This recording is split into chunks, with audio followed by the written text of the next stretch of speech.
চাইলেও কায়েম হবে, না চাইলেও যদি কায়েম হয় তাহলে আমি কেন জাহান্নাম ভোগ করতে থাকলাম? কথা ঠিক কিনা বলুন? আমি না চাইলেও যদি ইসলামী রাষ্ট্র কায়েম হয় তাহলে আমি এই দলের সাথে শরীক হয়ে থাকি। কথা ঠিক কিনা বলুন? ডরায়েন না, পৃথিবীর পুরো ব্যক্তিকে থেকে ভয় পায় না।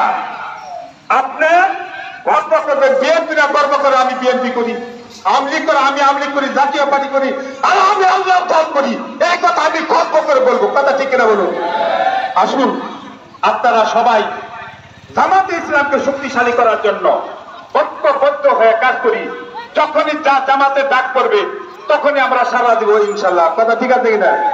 আসুন, আমি আর কথা দীর্ঘায়িত করতে চাই না।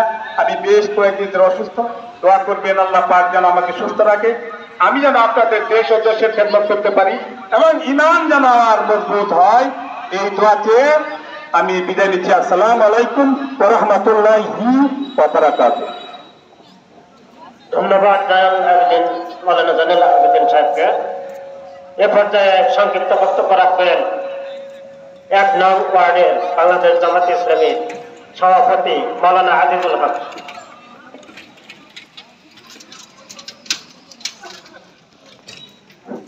আসসালামু আলাইকুম ওয়া রাহমাতুল্লাহি ওয়া বারাকাতুহু।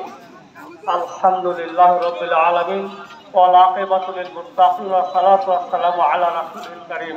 আউযু বিল্লাহি মিনাশ শাইতানির রাজীম। বিসমিল্লাহির রাহমানির রাহিম। কুতিবা